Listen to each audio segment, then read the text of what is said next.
Hello, my wonderful friends. Okay, first of all, I'm sorry for the Batman angle. I'm trying to hold my computer still. I'm just holding it on my knees. I have the St. Patrick's Day shirt on, so that's why I'm wearing green. It's just weird. I was happening to wear green anyway. But what I'm going to be talking about is why working from home, while it might not be for everyone, it will change your life forever. And let me explain. You see, there's a really good program that Nightingale.com puts out. That's NIGHTALE.com. And it's about, Nightingale has this program about the Beat the Time Money Trap. So what it is, see, if you have everything taken care of, let's say in terms of finances, then then you have the freedom, right, to basically do whatever you want. Now, if you have the money and then you also have the time, you have infinitely more freedom. So, what you want to think about with the time is you want to think about structured time versus unstructured time. So, what kind of time do you need? Well, I had one friend years ago that would, so he kind of mentored me over the years. So, he was a millionaire friend that I had. And one of the things that he told me, which was so important, is he would explain to me that even if you're earning less, if you're earning less, and also I have family members that have told me about this too, that if you earn less, then you can actually, you're getting taxed on less. If you're earning more, you're getting taxed on more. That's not always the case, of course, there are exceptions. But the idea is that you got to look at your ROI, the return on investment, or the return on your time. So what it is you could make a lot of money and then you're strapped to your job. And I've seen many people do this. I've kind of done this myself where I've worked very long hours. And I just went down to the convenience store down the street. I went the other day and there was a manager. Yeah, and I went earlier in the evening too. And the manager, just different workers there told me that they said, well, I'm making more money because I have multiple shifts. And I said, what about your free time? And one of the managers said, I don't have free time. This is my life. I went to a Panera's down the street also, and I actually interviewed. I'm going to be doing a seminar on happiness. It's kind of funny, and I'm good. And so I thought she was happy. She was very calm, and I wanted to know her secret. She says, "Well, I work all the time, but I see my daughter."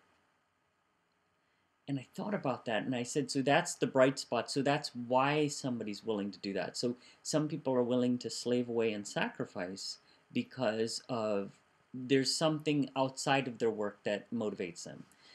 But in some other clips that I just put, I think about a week or so ago, if you look for those, I talk about this idea of lifestyle. And I've tried different things. I've tried, for example, moving because I love the location, teaching in exotic locations. You know, I moved for work, and then I found that by teaching, for example, if you teach online or if you work online or do something, you can still have your freedom and flexibility, and you can do online seminars, you can put YouTube clips, you can do whatever you want, and that could be your life. Now, I've talked to a whole bunch of people that would never want that, and they are, and if you have family members that say, "What about your social life?" I hung out with friends earlier. There were 15 people over, not here, but we had a potluck dinner, so there's a gathering. So they had this gathering at their house, and we're all in fellowship, hanging out, and there were some entrepreneurs there, and I thought about it, and I'm like, I would not have hung out with these people talking about business topics, lifestyle, ideas, getting ahead, success, and what we're doing in each other's lives, like just what everybody is, doing, if I weren't able to leave home. You see, and what I'm saying is, what's the issue with working from home if that works for you and living one heck of a life? Imagine being able to travel anytime, anywhere. You got a conference, you got a motivational seminar, you want to learn how to bungee jump. Now you check with your doctor and all that first. Check with everyone you need to first about that. But what I've learned is that the lifestyle design, I believe, should come first. That if you can design your life around and to take time to just do nothing and to think, maybe spend an hour doing that. Some people, I get it. They say, well, where do you want me to find the time, or where do you want me to find the money? It might require getting up earlier. It might require doing certain things. But what I've learned is you can set yourself up to where your living expenses are so low, or you own your own home where you don't have to worry about certain payments, or maybe you walk instead of drive, or you do have a car that's paid for, or whatever your situation is. Then what happens is you're not stuck in this obligation where you're working for the money. I believe you should work because you work. There's a really good model. I've referred to it in other clips.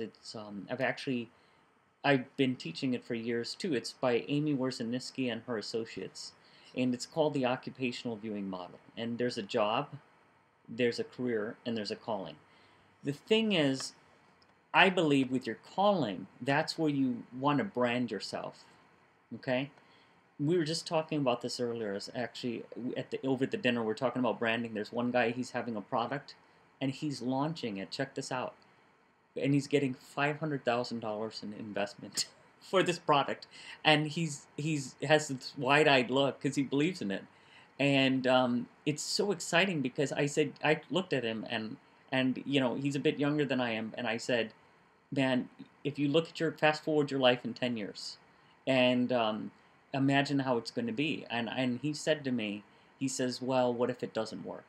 And here's what I got to tell you. This is very important. And you can check with other professionals first about this. But what I know from my own life and what a lot of people know is, and I've seen people in a lot of areas, and I was mentioning this to him and a couple other people there. You can be successful in anything you want to do if you're paying the price.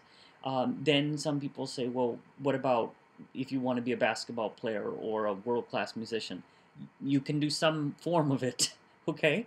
Why couldn't you coach basketball or teach piano or play piano? There's nothing that has to stop you from whatever it is that you really want to do. There's certain limitations we place on ourselves, but I think that we can do what we want to do. Now, why do I say this? It goes back to the original idea of working from home and creating the lifestyle around that you want to create. So, for example, one of the things I wanted to do, and now I'm back to this, is I wanted to learn how to, get back into the gym and really, bodybuild again.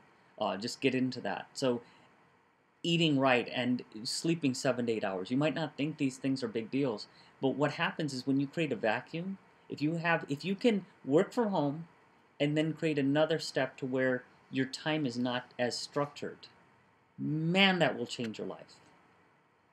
But it has to be what you want, and so I know people. I've actually interviewed different kinds of people that what they will do is there's some people that work from home, but they're strapped. So there's a very synchronous schedule, and then I've talked to other people that they work, but it's asynchronous.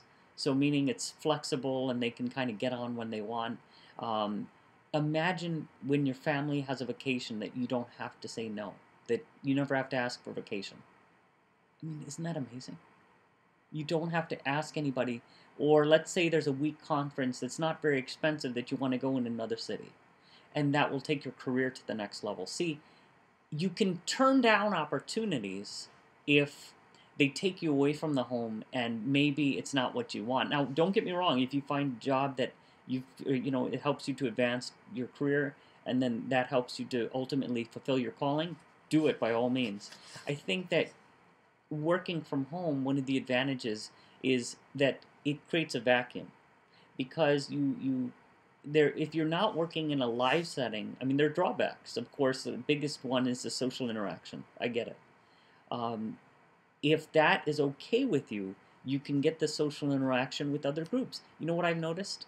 I adjusted my schedule a bit over the past few weeks, shifting my work arrangements around, and what I've noticed is there's a vacuum that I created, and there's nothing, I've loved everything I've done, synchronous or asynchronous, and man, the social invitations have gone through the roof.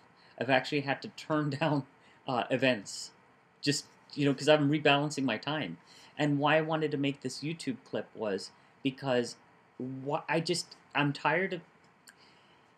I got to be careful saying this because everybody has different situations, but there are people that say they want to live their life one way and then they don't work to live their life that way. And so what I've learned is the lifestyle design and the construction.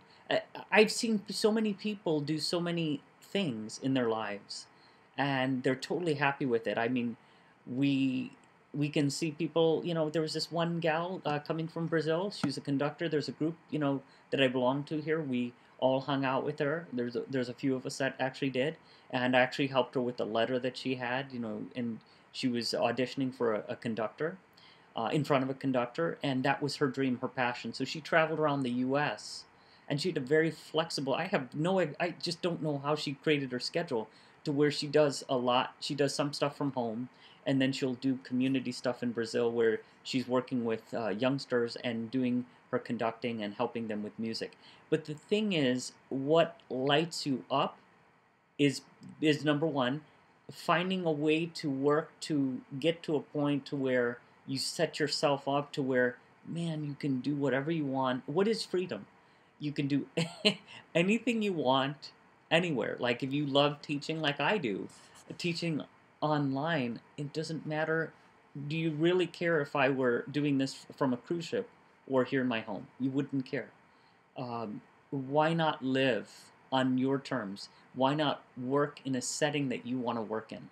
Um, it's amazing. You know what I mean? Why not go to professional development seminars?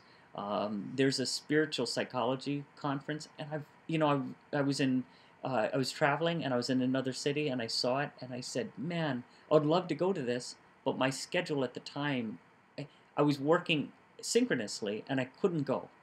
Okay, and I learned. I said to myself, I didn't think that I'd be returning, and I'm actually going to be returning this year and going to it.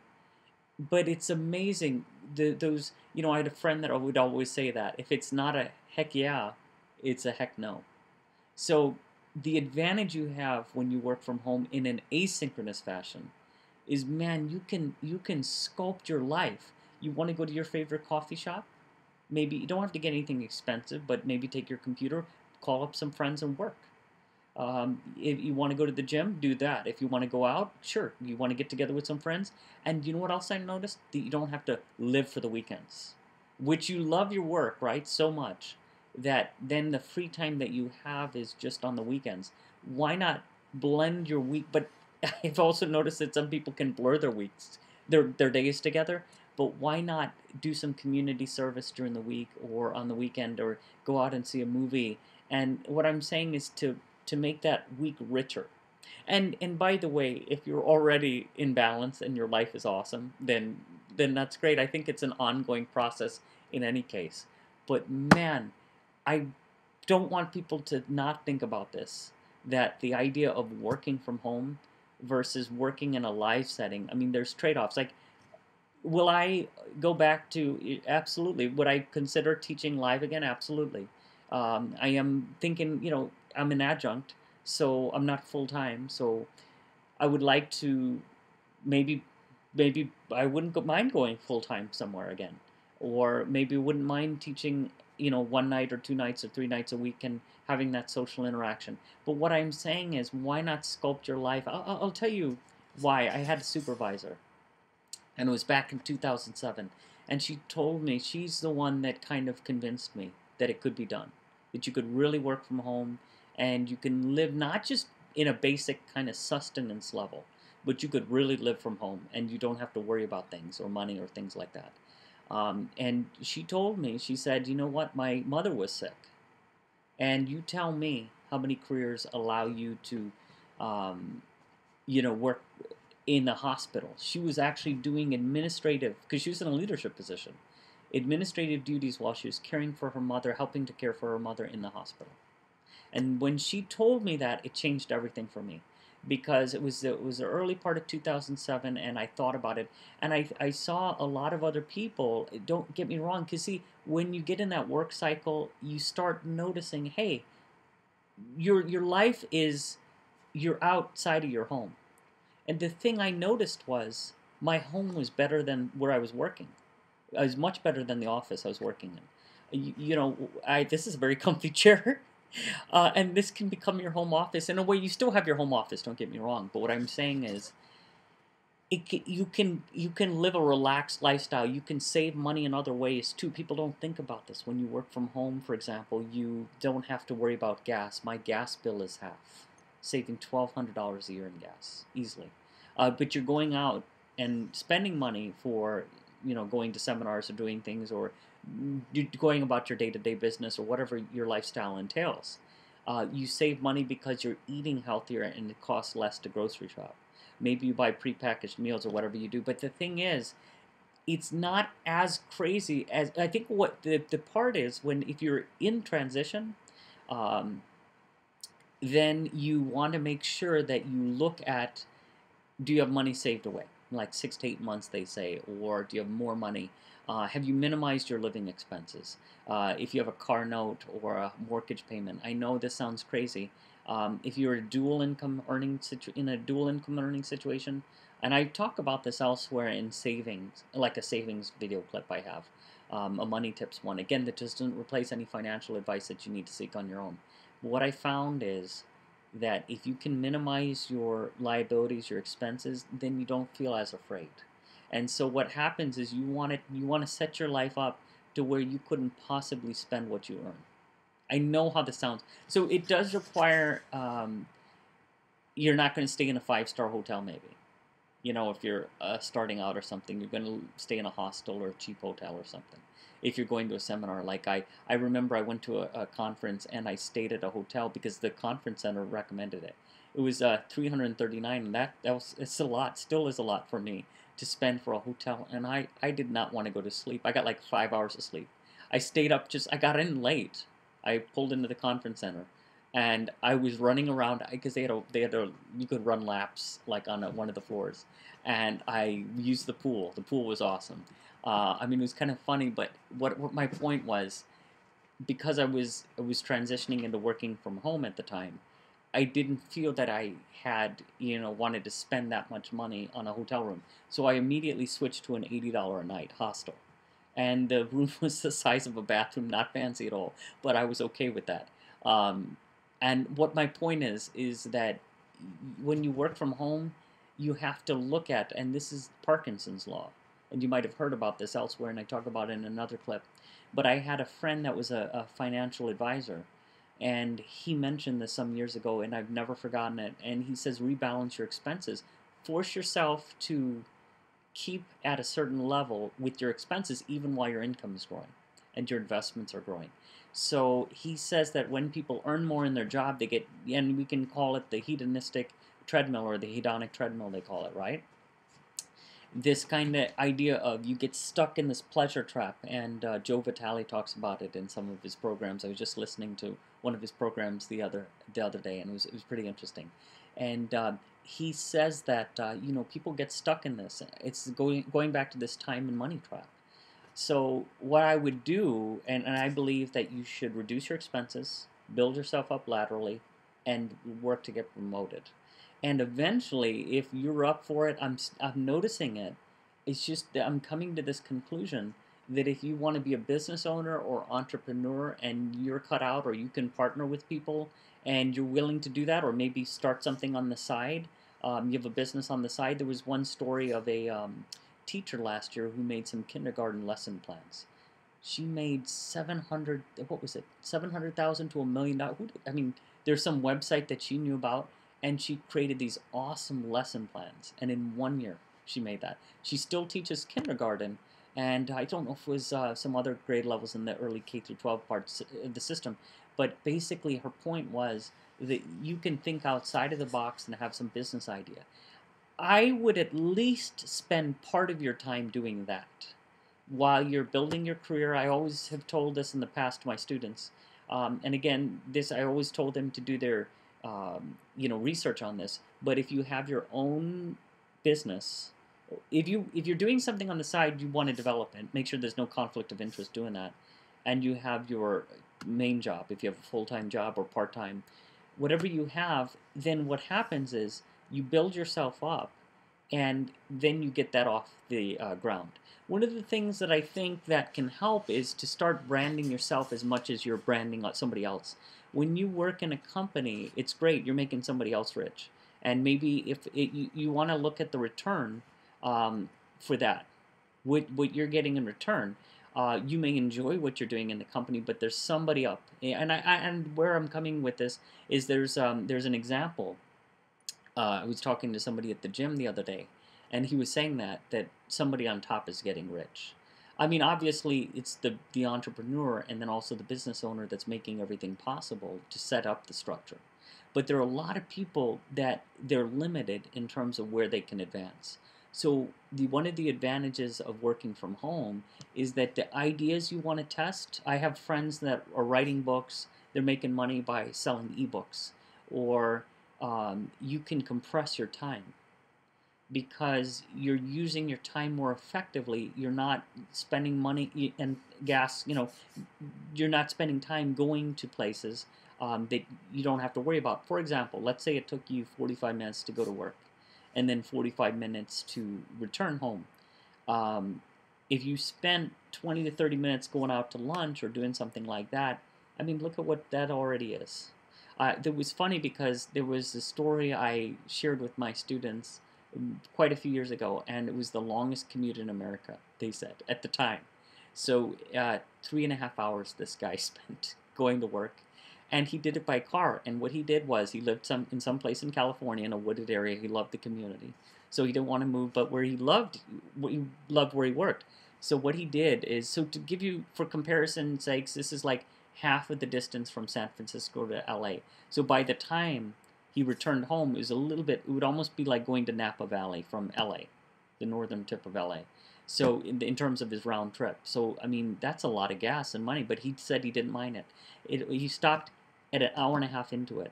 But why I'm saying that the working from home part can help with that is that you don't have the commute, or that when you leave home, you leave on your terms. So all I'm saying is, if your spirit is guiding you to have a little more flexibility in your schedule, I can tell you, boy, I don't think I've ever been happier. I'm just telling. I'm starting to realize. At first, I was a little bit afraid, but then, I mean, I'm not ruling out like down the road, going back into a structured type of setting. But I just found that when I was originally in that setting, I mean, if you're putting in 10, 12 hours a day or staying later, and then you have less time that you're spending at home.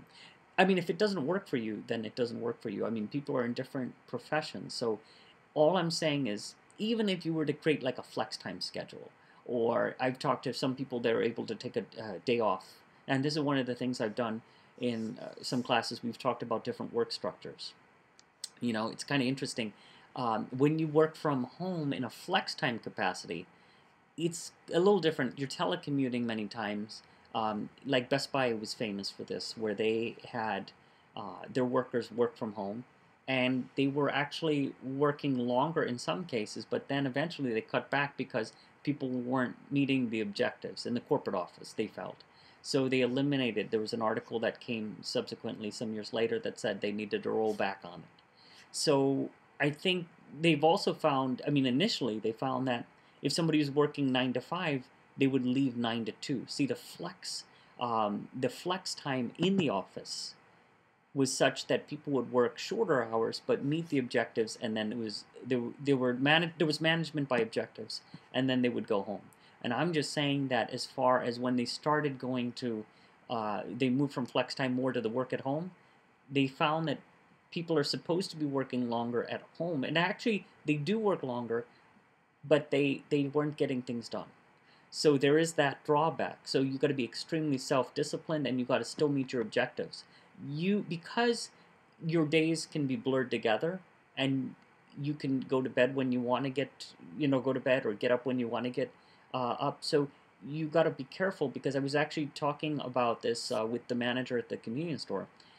It was just because I go there every so often, and he said that the the world doesn't operate around a third shift, and he's correct that you want to structure yourself around what you need to get done during the day, what errands you need to get done. Do you need to go to the bank? Do you Do you need to go out to eat, do something? Structure your day. When's your gym open, if you're doing that, or whatever is important to you. Now, I know a lot of you might be listening and saying, well, my career is not, it's not a type of career that allows me to, you know, just work from home. I actually have students that are in the government, and they do different things in the government, and it is not necessarily applicable. I'm just saying, when you, or if you're in the military and moving towards the civilian sector and looking for a possibility, all I'm saying is, if you had something in the back of your mind to where you have the option to go from structured to unstructured, when you make a step in that direction, even while you're building up, everything else that you have in your career, man, that flexibility. I've actually seen people turn down promotions because they had more flexibility to stay home with their family. A lot of them had young kids. I've seen people actually go to the top, and they could have gone higher. I mean, there was another top they could have reached, and they realized that, you know what, my priorities have shifted. I talked about this in another video clip. I have a friend. I'm actually going to have lunch with him this week, and another friend with him. We're all going to chat, a teacher friend. And he has these twins, and man, and he's happy because he structured his lifestyle around his family, so he gets to spend more time at home. He says, I want to be a father. I want to be there for them. So these are things that you have to evaluate for yourself. Is working from home right for you? Maybe flex time. Can you telecommute? Can you develop a business on the side? Do you have a mentor? Is there somebody that you could talk to that's doing it? It's a lot easier when you see somebody that's doing it. And I got to be honest, in my case, other than the mentor that I had 7 years ago, I didn't really have somebody that said, okay, here's how you do it.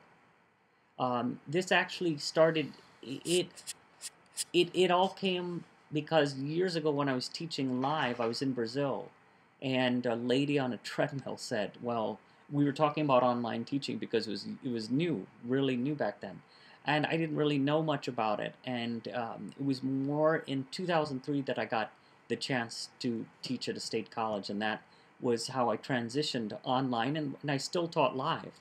But what I found out that worked for me. I absolutely love teaching online. It's so much fun. It's flexible. You can log in when you want to log in. The students get to, it encourages everybody to participate because everybody's there. And I love the fact that if I want to move, it doesn't matter unless the school that you teach for has a provision where the tax laws in the state don't allow you to live there. That's something else. You got to check these things out. But you could move to a state, and this is, again, my millionaire friend told me back a few years. I don't really talk to him now. But we were talking about this. He actually says, if you move to a state where there's no state income tax, that amount of money that you save could offset, that would pay for your rent of a place, even if you own a home or if you're renting in another state. Or what I'm saying is, don't rule out the fact that it could at least pay part of it. That the state income tax that you save, if you're teaching online, and it all depends on the tax laws, and you got to check with your what the school that you teach for or whatever company you work for.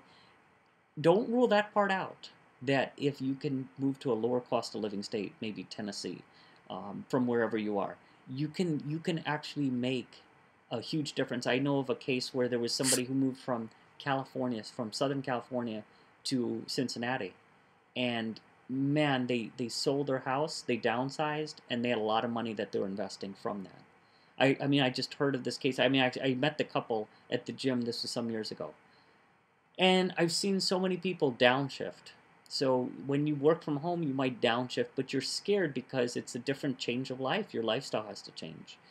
Not necessarily, but initially you're going to downshift because your income is going to change, or things are going to change, and you got to figure out the insurance. Do you have part-time insurance? Can you get that? I think if you can take care, and I've talked about this before in another video, some of the unpredictables, then it becomes easier to transition. And then what happens is, I got to be honest, it's going to be really tough when now I got to, what I'm saying to myself is, I love that I am able to have the flexibility that I have, that it's going to be tough to leave. And return to a structured setting where it's synchronous. So you have to ask yourself, how do you advance in the setting and the lifestyle that you have, synchronous or asynchronous? And there's a friend of mine. He had recommended this, and I recommend that program, Beat the Time Money Trap, from Nightingale.com. But he talked about the E Myth, and he was very big on this about systems in place. You know, doing things to automate to get yourself out of the picture. With certain industries, business industries, it may be possible to do that. But however you can ease up when you work from home, this leads to another point. This is very important. So you might, I actually had a time management seminar at a college years ago where I taught here, and they disagreed with me on this. Some people just stood up, and I had assisted Brian Tracy at an event. I got a lot of the ideas from him, and then other people. It was through I was a volunteer, and I assisted him at 2 different events. And the president of the seminar company invited me. So I know by assisting, I helped with product sales, ushering, and doing all these things. But I knew his products really well, and I was able to help him to sell his products.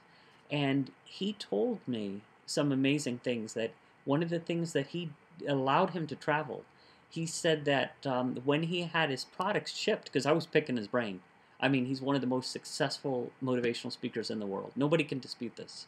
Well, obviously you have Tony Robbins and other people. I'm just saying, but he's one of them. And he's actually, it was incredible because I asked him, well, how do what do you do? He said to get his products shipped to the event, he has his assistants help him. From his office, they help him. So he doesn't go into some of the details because he automates them. So these successful people that are operating at a very high level, they're not doing certain administrative things. So what I think helps is if you're working from home, if you can spare money while you're working from home to have somebody clean. If not, clean the place yourself. So to get some of the stress, it was interesting because I went for my personal training assessment the other day. And one of the things he asked me was a kind of strange question. I mean, I had been asked by another personal trainer the same question, but he says, okay, you're working from home. What work stresses do you have? And I was like, why does he care? Then I thought about it real quickly. I mean, obviously I know, because the stress level impacts your performance. So you obviously know that you have eustress and distress, so why not create a lifestyle you're going to need to be pushing yourself each day. It's going to be different. There's going to be variety. There's going to be change depending on the nature of your work. You got to stay educated, and you got to look for advancement. Maybe you're working on a graduate degree or something, or another degree, undergraduate degree, or whatever it is, a certificate. But what he told me, this made a lot of sense, was he wanted to see how the stress you have in work is impacting your lifestyle. So I will talk about when to quit a job, and we'll talk about more in part 2 about this, but I wanted to start you off with this understanding that if you want to work from home, it can be done, but it's also the nature of your work. What is it that's allowing you the mobility financially, or if you have your money taken care of, how about your time? Because if you're structured and your boss says no, you can't go on vacation, or let's say you have a situation where if you go on vacation, it's unpaid. I mean, and a lot of people don't know this, and I'll get into this in the next video about paid time off, and we'll go into that and how it's not as liberating as you think it is. But we'll get into that. And I mean, I just think that if you can think about, working from home, you can have a lot more freedom. So I'm just kind of collecting the thoughts and putting them onto a YouTube clip for you. All right, if you have any questions, please post them below. And get ready for part 2, and we'll talk about quitting your job and making that transition. All right.